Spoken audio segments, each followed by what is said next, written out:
16세기에 종교개혁의 파도가 유럽을 휩쓸어 나가고 또 퍼져나갈 때 아주 두 편의 걸출한 신앙 고백서가 나오게 됩니다. 하이델베르그 요리문답과 그리고 우리가 벨직 신앙 고백서라고 알고 있는 네덜란드 신앙 고백서들입니다. 하이델베르그 요리문답은 그 팔츠의 선제우의 어떤 후원과 지원에 의해서 우르시누스와 그 다음에 같이 작성했던 그 올리비아누스가 아주 잘 작성해서 오늘날까지도 요리문답은 개혁 교회들 가운데서 사랑을 받고 있고 계속해서 공부를 하고 있습니다. 이 벨직 신앙 고백서를 작성한 분은 귀도 드 브레라는 목사님입니다. 이분은 네덜란드 사람인데요.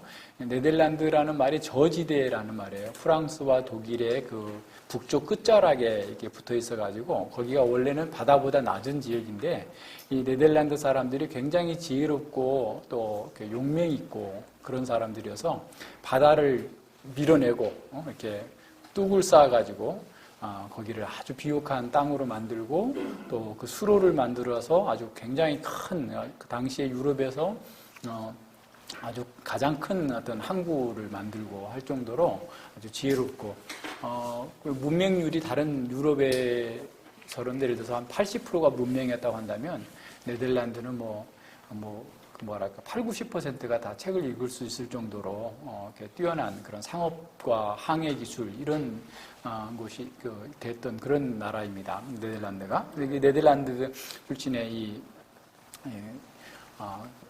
귀도 드 브레 이 목사님이 이 신앙 고백서를 작성했는데 이 신앙 고백서를 작성하기까지는 엄청난 그런 박해와 어려움들을 극복하기 위해서 그런 거예요. 그 당시에 이제 그 카를 5세라고 하는 스페인 왕이죠. 그 사람이 이제 네덜란드, 프랑스 일부 뭐 이쪽을 다 통치하고 있었어요. 근데 그 사람이 네덜란드에서 종교 개혁을 막기 위해서, 그러니까 네덜란드는 그 항구가 있어가지고 유럽 전역에서 하여튼 뭐 물자들이 와서 그렇게 전 세계로 나가는 그런 상황이 있는데. 그러다 보니까 종교개혁의 영향을 가장 많이 받게 되었죠. 그 물품들과 함께, 많은 종교개혁의 서적들이 이렇게 들어오게 되었어요. 카를 5세는 거의 한 5만 명 이상을 죽입니다. 개신교도들을 아주 죽여서 아주 끔찍한 박해를 하고, 교회, 종교개혁 말만 해도, 성경만 읽어도 아예 죽이는 이런 칙령을 이렇게 발표하게 됐죠. 이 카를 5세가 이제 나이도 먹고 죽어갈 때쯤 돼서 이제 자기 아들한테 양위를 하려고, 그러니까 왕위를 넘겨주려고 하는 빌립 2세한테 넘겨주려고 박해를 굉장히 이렇게 어떻게 보면 느슨하게 해요. 느슨하게 하면서 이제 이 빌립 2세가 이렇게 왕이 됐는데 이 빌립 2세는 스페인에서 자랐기 때문에 프랑스어나 화란어를 전혀 네덜란드 말을 할 수 없는 그런 사람이었어요.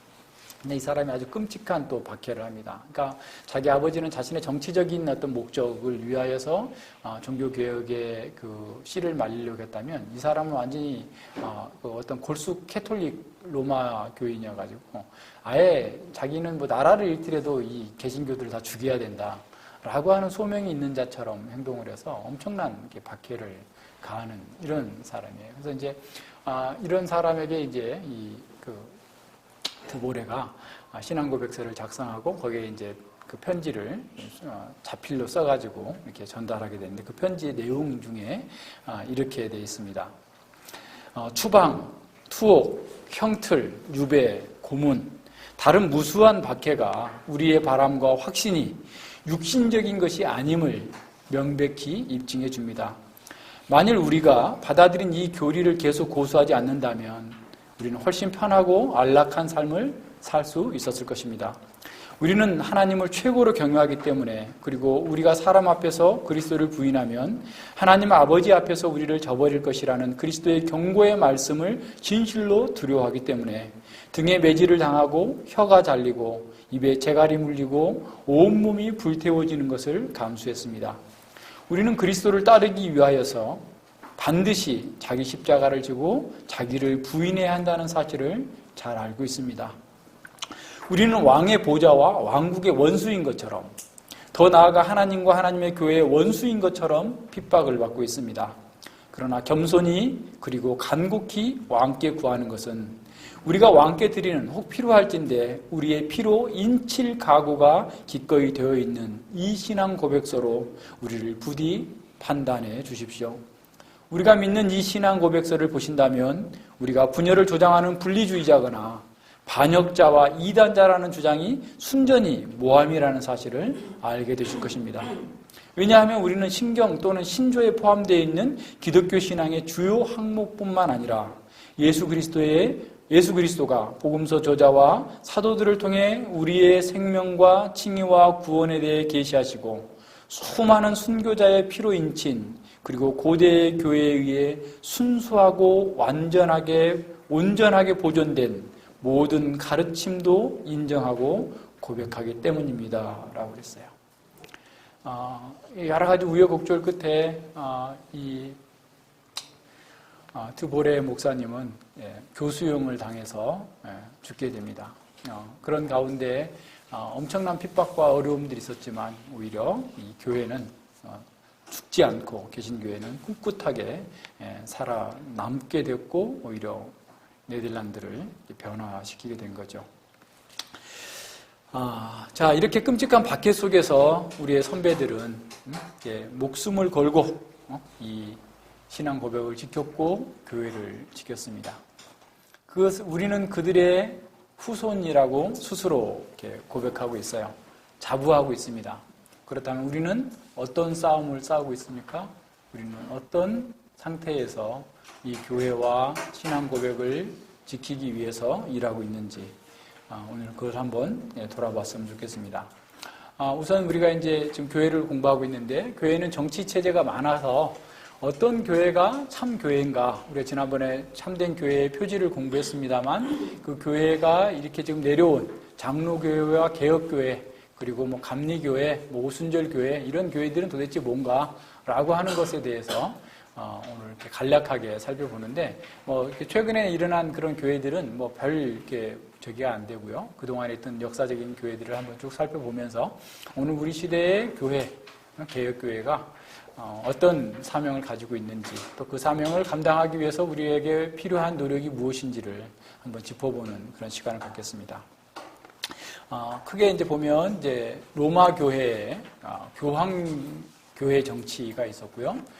그리고 이제 루터 교회를 비롯한 성공회 교회가 이제 에라스투스주의, 국가교회주의를 이렇게 표방하고 있고, 그다음에 장로교회, 개혁교회가 있고, 그리고 이제 회중교회가 있어요. 회중교회, 독립교회가 있고, 그리고 이제 뭐 연합교회라고 하는 것인데 거의 뭐 이제 사라졌다 싶은 뭐 그런 정도의 교회들이 이제 크게 한 5가지로 좀 나눠서 볼 텐데, 우선 한 3가지는 좀 잘 살피고 뒤에 것은 좀 쉽게 넘어갈 수 있도록 뭐 들으면 설명하면 되니까요. 이 교황교회 정치를 우리가 한번 생각해 보면 원래 사실은 보세요. 이 교회의 직분은 그리스도에게 있는 거예요. 그러니까 그 그리스도의 직분은 에덴 동산까지 거슬러 올라갑니다. 그러니까 에덴 동산에서 최초의 인류는 아담과 하와는 이 하나님 앞에서 제사장, 선지자, 왕으로서의 사역을 했어요. 자, 무슨 말인지 아시겠어요? 자, 왕으로서 위임받은 통치를 했잖아요. 그리고 하나님을 모든 일을 하는 것을 통하여서 예배했어요. 그죠? 그리고 제사장으로서 어떻게 보면 하나님과 모든 피조물에 대한 중보자로서 이렇게 살아왔었는데 범죄로 말미암아서 이 기능이 상실되어 버렸고 그래서 하나님께서 하나님을 만날 수 있는 기능으로서의 구약에는 제사장, 선지자, 왕을 줬는데 그것들은 다 어떤 거였냐면 메시아로서 올 여인의 후손으로 올 하나님의 참된 중보자를 보여주는 그림자와 같은 것이었죠. 그래서 예수님께서 이 땅에 오셔서 선지자, 왕, 제사장으로서의 역할을 다 감당하시고 그것을 이루셨어요. 그래서 다 이루셨다. 십자가에서 죽으실 때 다 이루셨다라고 말씀하신 것은 그런 그리스도의 삼중직, 선지자직, 왕직, 제사장직을 다 이루셨다라고 하는 그런 표현이 됩니다. 그래서 예수 그리스도 안에 있는 사람은 사실 그리스도의 우리 지난번에 본 것처럼 그리스도의 성품을 가졌고 그리스도의 사역을 하는 거예요. 그래서 우리가 나아가서 복음을 전하는 것은 선지자로서의 삶을 사는 겁니다. 무슨 말인지 알겠어요? 자, 그리고 우리가 이 사단을 대적해서 싸우고 이기는 것은 우리가 왕으로서의 싸움을 싸우는 거예요. 그리스도의 싸움을 싸우는 거예요. 그리고 또한 우리가 우리 형제를 돕고 섬기고 이웃에게 긍휼을 베푸는 것은 제사장으로서의 역할을 감당하는 거예요. 자, 그래서 선지자도 이러한 그리스도의 직분을 감당하는 것이 원래의 직분이에요. 자, 그런 직분 가운데에서 하나님께서 특별히 교회를 섬기기 위하여서 직분자들을 세우셨는데 그것이 뭐냐면 목사와 장로와 집사예요. 그래서 이제 교회가 목사가 하나님의 말씀을 이렇게 전하고 다스리고 하는, 그래서 이제 교회는 이제 뒤에 우리가 가서 공부하겠지만 다스리는 장로와 말씀을 전하는 장로가 있고, 그리고 집사가 있고, 이런 그 세 가지 직분을 통하여서 하나님의 그 통치를 교회 가운데서 실현하도록 주신 거예요. 그런데 보세요. 1세기 당시에 보면 이방인 교회들이잖아요. 이방인 교인들이 교회는 들어왔지만 아직도 세계관은 고린도 교회에서 본 것처럼 여전히 세상 방식의 생각을 하고 있어요. 또 유대인들도 유대교회에 있는 모든 그런 의식법이나 이 절기들이나 등등의 이런 것들을 버리지 못하고 여전히 또 유대주의적인, 율법주의적인 신앙생활을 하게 되게 되죠. 그러다 보니까 이 목사의 역할이 굉장히 이제 강화가 되고 많아지게 되죠. 그러니까 책임이 무거운 만큼 어떻게 보면 영향력도 커지게 되고 힘이 커지게 되는 거예요. 더군다나 거기에 뭐가 있게 됐냐면 수많은, 지금 이제 갈라디아 교회에서도 본 것처럼 수많은 이단들이 교회 내부에서 발용하게 되는 거죠. 그러다 보니까 이 목회자들이 그것에 대해서 목사들이 대응하기 위해서 더 많이 공부하고 더 많은 능력을, 영향력을 행사하게 되죠. 그러다 보니까 점점 목사의 영향력이 커지게 되고 이 다스리는 장로는 어떻게 보면 점점 약화되는 상황이에요. 자, 그런데 그것뿐만 아니라 목사들 간에도 이제 더 능력 있고 실력 있는 목사가 있고 그렇지 못한 목회자가 있을 수 있잖아요. 하다 보면 이제 그런 상황 속에서 어떤 문제가 터졌을 때 그런 문제를 해결하기 위해서 그런 영향력 있는 목사들이 이제 더 많아지게 되는 것이죠. 그러다 보니까 이 영향력 있는 목사를 이제 감독이라고 하고, 그리고 목사를 자꾸 높이다 보니까 어떻게 해야 되겠어요? 구약의 제사장처럼 사제라고 하는 거예요. 그러니까 그래서 잘 보세요. 그래서 교회 직분이 이제 왜곡이 시작되는 거예요. 그러니까 2세기부터 들어오면서 교회가 여러 가지 다양한 압박들이 있잖아요. 황제로부터 핍박을 당할 때는 또 첫 번째가 목사잖아요. 그죠? 그러니까 목사가 늘 첫 번째로 당하고 어려움을 겪고 이제 뭐 여러 가지 모든 면에서 그러다 보니까 목사들 사이에서도 이제 자꾸 목사가 중요하게 여기게 되니까 목사를 중요한 사람을 만들려면 목사나 장로나 교사가 아니라 구약의 제사장처럼 여겨주는, 그래서 사제라고 부르게 되고, 그리고 집사가 이제 디아콘이라고 그래가지고 집사가 부제가 되고, 그래서 이제 집사, 그 다음에 사제, 그리고 거기에 이제 좀 더 감독, 비숍이 생기게 되는 거예요, 비숍. 그래서 이제 여러 지역을 관할할 수 있는 목사가 생기는 거예요. 쉽게 말하면. 그 목사를 그러니까 감독이라고 한 거죠. 그런데다가 이제 더 큰 도시의 감독을 할 수가 있잖아요. 그죠? 그러다 보니까 점점점 이 교회가 어떻게 보면 위계 질서를 갖게 되게 됐죠. 그러는 중에 로마가 기독교를 공인하게 돼요. 그러다 보니까 이제 교회 목회자들이 로마의 관리인 것처럼 되고 또 로마의 관리들이 교회 안에 있기 때문에 목사들이 어떻게 보면 주교나 비숍 이런 사람들이 더 이제 큰 권위를 행사하게 되는 방식으로 점점점 가게 됩니다. 그러니까 이제 교회가 자꾸 세속적인 정부와 비슷하게 되고 그의 어떤 힘을 이렇게 갖게 되는 상황이 되는 거죠.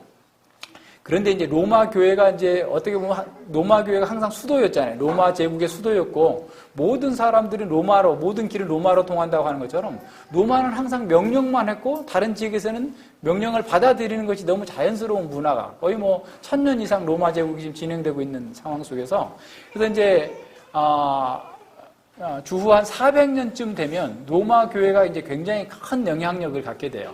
그래서 이제 로마 교회의 어떤 주교를 아주 대주교라고 하고 그러면서 자꾸 이제 힘이 커지게 되는데 더 결정적인 것은 언제 일어났냐면 410년에 주후 410년에 서고투족의 알리리아라고 하는 그 장군이 로마를 점령하게 됩니다. 그러니까 이거 뭐 엄청난 일이에요. 그래서 로마의 원로원들 또 로마 황제 다 폐위시키고 다 잡아가요. 그래서 5일 동안 로마를 약탈하는데 엄청나게 약탈을 하는 거죠. 뭐 그 당시에 뭐 이방인들, 뭐 바바리안 야만인들이 들어와가지고 로마에 뭐 들어와서 막 싹쓸이 해가는죠. 근데 그 알리리아라고 하는 그 장군은 부하들에게 명령을 해요. 카톨릭 교회는 건드리지 마라. 그래서 카톨릭 교회가 뭐 물론 일부 수도원이나 뭐 이런 뭐 성폭행도 당하고 뭐 약탈을 당하기도 했지만 카톨릭 교회가 살아남은 거예요. 자, 그러니까 황제가 빈 자리, 원로원들이 빈 자리의 권위가 어디로 가겠어요? 당연히 교회로 몰리게 된 거예요. 그래서 로마 교회가 이제 교황이 포프. 그래서 뭐 그 사람들이 비카라고 얘기하는데 비카라는 말이 대리자라는 말이에요. 더 비카 오브 크라이스트, 그리스도를 대리한다라고 해가지고 로마 교황이 엄청난 권위를 행사해요. 그래서 이제 황제도 임명할 정도로 상태까지 가버린 거예요. 그게 이제, 그러니까 물론 이 로마 교회가 여러 가지 어려움들, 뭐 이렇게 황제의 핍박이나 또는 내부의 이단이나 이런 것들을 이렇게 정리하고 교리를 세우기 위해서 어떤 어느 정도의 권위를 갖는 것은 어떻게 보면 필요한 그런 상황이었는데 그것이 완전히 세속 정부와 같이 힘을 갖게 돼버리니까 교회가 어떻게 되겠어요? 철저하게 타락하게 되는 거죠. 모든 구조 자체가 이제 세상의 어떤 권위 구조, 정부 구조 이런 식으로 바뀌게 되면서 심각한 그 오류들을 이렇게 범하게 됩니다. 그래서 이제 그런 로마 교황의 권위를 이제 높이기 위해서 그 사람들은 우리가 지금 봤던 것처럼 이 마태복음 16장 18절의 말씀을 이렇게 인용을 합니다. 또 내가 너희에게 이르노니 너는 베드로라. 내가 이 반석 위에 내 교회를 세우르니 음부의 권세가 이기지 못하리라. 라고 하면서 자, 베드로가 사도행전 12장에 보면 헤롯의 핍박 때문에 야고보가 순교하고 그리고 베드로가 살아남아서 다른 지역으로 떠나잖아요. 그럴 때 로마로 왔다라고 이 위조를 하는 거예요. 문서들을 위조를 해가지고 그래서 로마 교회는 베드로의 그 사도직을 계승했다. 우리가 지난번에도 본 것처럼 사도직은 계승되는 게 아니라 그랬잖아요. 한시적인 그 직분이었는데 베드로에 의해서 로마 교회가 베드로를 계승했기 때문에 로마 교회 교황이 베드로의 사도권을 계승해서 여전히 이 다른 교회들을 다스린다. 그래서 교회의 머리가 교황이다 이렇게 되는 거예요. 그리스도가 아니라 이렇게 되면서 완전히 거기에 이제 철저하게 그 사람들을 이렇게 묶어두고 자신들의 그 틀 안에 들어오지 않으면 무조건 이단 정죄해서 죽이게 되고 이런 상황으로 바뀌게 되는 거죠. 그래서 이런 교황 정치가 들어옴으로써 교회가 철저하게 부패하게 됐고 뿐만 아니라 1817년에 있었던 바티칸 그 공회의에서 로마 교황은 무효하다라고 얘기했어요. 로마 교황이 하는 말은 하나님의 말이다. 라고 하고 오류가 없다. 그래서 성경보다 로마 교황의 말이 더 어떻게 됐어요? 우선시 되는 거예요. 뭐 무슨 교황 있잖아요. 요새 뭐 전 세계적으로 어떤 선풍적인 인기를 끌고 있는 사람이 있는데 이 사람이 예수회 출신의 교황이고요. 이 사람이 교황이 되자마자 어떤 영상이 하나 올라온 걸 제가 봤어요.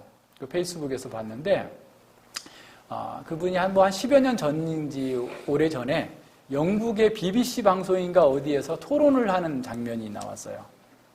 네, 뭔 토론인지 자세히 모르겠는데 근데 그분이 한 얘기 뭐냐면 성경은 하나님 말씀이 아니다라는 거야. 바울이 그 당시에 잘못 이해하고 그렇게 썼 거지 그 바울이 얘기한 거 다 틀린 거 아니냐. 지금 다 증명이 됐는데 왜 아직도 성경을 믿느냐라는 식으로 얘기한 사람입니다. 그 사람이 또 남미 출신이죠. 그 남미에 지금 개신교가 엄청나게 확산되기 때문에 카톨릭에서 정책적으로 그 사람을 교황으로 세운 거예요. 지금 아르헨티나, 브라질 이런 데서 지금 그 원래 캐톨릭 나라에서 개신교들이 지금 엄청나게 불길이 일어나고 있어요. 부흥의 불길이 일어나고 있어요. 그렇게 세웠을 뿐만 아니라 그분이 약간 진보적인 성향을 가지고 있어요. 사람들이 딱 좋아하는 이제 그런 어떤 만들어진 어떤 이미지가 나타나는 거죠. 전에 CIA 국장이 그런 얘기했어요. 미국의 전 CIA 국장이 전 세계에서 가장 정보력이 큰 기관은 미국의 CIA가 아니고 로마 교황청이다. 모든 정보를 다 가지고 있으면서 그 사람들은 다시 지금 과거에 교황이 누렸던 것과 같은 그런 권위를 갖기 위하여서 다각적으로 운동을 벌이고 있어요. 그래서 지금 우리나라 지금 벌써 통합측 교회하고도 무슨 얘기를 하기로 했어요? 직제 일치위원회를 만들자. 이미 합의했어요. 교황제와 같은 직제를 같이 동일하게 쓰자라는 거예요. 하나가 되잖아요. 쉽게 말하면. 다 이렇게 지금 모든 교회들을 좀 통합해가지고 자기들 수하에 놓고 자신들이 원하는 방식으로 가려고 하는 이런 방식으로 지금 나아가고 있어요. 그래서 이 교황제 정치는 그래서 처음부터 아주 있었던 것도 아니고 자신들의 인위적인 권력을 만들어내기 위하여서 성경을 왜곡하고 또 모든 역사적 증거를 다 이렇게 조작해가지고 나온 제도가 교황 제도예요. 가령 예를 들어서 아까 얘기한 것처럼 베드로가 그리 가지 않았어요. 왜냐하면 15장에 가면 여전히 베드로는 어떤 사람이에요? 예루살렘 교회 지도자로 있어요. 언제 로마에 갔다 왔어요? 지금 바울도 안 갔는데. 그러니까 전혀 성경적인 증거도 맞지도 않고 그 역사적 증거도 맞지 않는 것들을 다 이렇게 위서로 해가지고 이렇게 해놨던 거기 때문에 교황 제도는 전혀 이렇게 맞지 않다. 그래서 교황 제도가 생기면서부터 이제 교회가 계급화가 된 거죠. 그래서 평신도가 있고 그 다음에 이제 부제가 있고 사제가 있고 주교가 있고 대주교가 있고 추기경이 있고 그리고 교황이 있는 거예요. 모든 게 다 계급화 돼버린 거죠. 그래서 이런 식의 이 교황 정치는 어떻게 보면 하나의 군주제와 같이 사람들을 갖다가 다 어떤 왕정 시대의 그런 그 계급화 시켜서 사람들을 무지하게 만들어 놓고 성경을 이렇게 권위를 인정하지 않고 이런 방식의 문제가 심각하게 드러나게 됐던 거죠. 그래서 이런 면에서 우리는 이 교황 제도를 인정하지도 않을 뿐만 아니라 그분들이 또한 성경을 잘못 해석하고 잘못 이해하고 있기 때문에 우리는 이렇게 바른 교회로 보지 않는 거예요. 그래서 개혁자들은 그런 교회는 잘못됐다라고 해서 새롭게 나온 것이 이제 바로 1517년에 있었던 루터의 종교개혁이에요. 그래서 루터 교회가 생겨나게 돼요. 자, 1517년 10월 31일. 그래서 이제 보통 우리가 개신교회에서는 10월 31일 그 주간을 종교개혁 주간으로 해서 다양한 세미나도 하고 하는데 우리는 매일 매 순간 사실은 종교개혁의 정신을 갖고 개혁자의 후예들로서 삶을 살아야 되는 거예요. 그래서 특별하게 그런 세미나를 하지 않더라도 우리는 늘 그런 의지를 가져야 되죠. 자, 루터는 성경을 통해서 로마서를 깨달으면서 이 교황이 잘못됐구나. 근데 그 당시에 이제 그 중세 교회에서 하고 있던 건 뭐였냐면 자, 똑같아요. 아까 갈라디아 교회에서 얘기했던 거랑 똑같은 방식이에요. 갈라디아 교회는 오직 믿음으로 플러스 할례를 해야 된다 그랬는데 지금 중세 로마 교회, 지금도 로마 교회는 뭘 얘기하고 있냐면 믿음 플러스 행위를 얘기하고 있어요. 펠라기안이에요. 이미 자기들이 우리 교회사 가운데서 정죄했던 이단을 자기들이 갖고 있어요. 그래서 믿음으로만 구원받는다라고 얘기하면 저주를 받을지어다. 이렇게 말해요. 갈라디아 교회에서 지금 바울은 뭐라고 말했어요? 믿음 외에 다른 걸 받으면 저주를 받을지어다 그러는데 그 사람들은 반동 종교개혁을 하면서 믿음으로만 구원받는다고 하면 그건 저주받아야 된다라고 얘기하고 있어요. 그렇기 때문에 로마 교회가 이단인 거예요. 하나님의 말씀을 바꾸고 자신들의 그 잘못된 권위를 행사하고 사람들을 무면화시키는 그 상황을 우리가 그렇게 보는 거죠. 그래서 루터는 그것을 이제 그 로마 교회의 그 잘못된 것들을 쭉 반박해가지고 계속해서 이 종교 개혁에 불길이 일어나게 됐고 사실 하나님께서 그를 사용하신 것이죠. 그래서 루터가 바로 다시 이걸 생각하게 된 거예요. 그리스도께서 그런 삼중직을 완전히 이루셨고 그리스도 안에서 성령으로 기름 부음을 받은 사람, 다시 말하면 새롭게 거듭난 사람이 이제 직분자다. 그러니까 모든 성도가 직분자다. 그의 삶 속에서 선지자로서 제사장으로서 왕으로서 살아가는 직분자다라는 사실을 회복해낸 거예요. 그래서 믿음 가운데에서 사람들을 섬기고 복음을 전하고 또 이런 하나님을 섬기는 일 가운데에서 우리는 모든 신자가 직분자다라는 사실을 알게 됐고 그래서 그것을 이렇게 가르쳤던 것이죠. 그런데 이 루터의 이런 종교 개혁은 교회 체제로까지 그게 전달되지 못하게 됐어요. 그게 어떤 일이 있었냐면 1525년에 농민들의 전쟁이 일어나게 돼요. 독일에서. 농노들이 전쟁이 일어나게 됩니다. 그러니까 농내들이 반란을 일으키는 거죠. 쉽게 말하면. 근데 이 사람들은 토지가 하나도 없고 대지주들 밑에서 거의 이렇게 살던 사람들이에요. 그래서 이 사람들이 폭동을 일으켜가지고 이게 전체적인 문제를 야기시키게 되니까 루터는 굉장히 종교개혁이 실패로 돌아갈 것을 두려워하게 돼요. 그래서 농노들 편에 서지 않게 되죠. 그리고 또 농노들도 그들이 성공을 한 지역에서도 자기들 다 무식해. 어떻게 그걸 해나갈 줄을 모르는 거예요. 그러다 보니까 다시 이제 자기들이 부정했던 사람들을 불러다가 어떤 체제를 만들어야 되는 이런 상황이 되게 된 겁니다. 그래서 루터 교회는 이러한 모든 신자의 그런 직분이라든가 이런 교회 체제들을 온전히 다루지 못하는 상황 속에서 에라스투스주의를 이렇게 받아들이게 돼요. 에라스투스라는 사람은 누구냐면 의사인데 이 사람이 하이델베르그 출신이에요. 우리 하이델베르그 요리문답을 하잖아요. 그러니까 하이델베르그에 마치 개혁교회가 세워져 그 도시 전체가 이제 개혁파가 될 상황이 처하게 되자 이 사람이 그리고 또 그런 농노의 이런 전쟁이나 이런 것들을 보면서 자, 교회가 이것을 이렇게 다 다스릴 수 없게 되니까 교회의 치리는 국가에서 해야 된다. 라고 하면서 국가교회주의를 주장하게 돼요. 그래서 루터 교회는 지금 사실 루터 교회는 거의 국가교회입니다. 그래서 국경을 따라서 루터 교회는 목사의 임명도 국가가 해요. 그래서 물론 이제 그 절차가 다 있겠지만 공무원이 공무원. 그래서 독일의 루터 교회 목사는 한 달 동안 여름 휴가 하느라고 교회를 문을 닫아도 돼. 월급도 국가에서 나와. 종교세를 내거든요.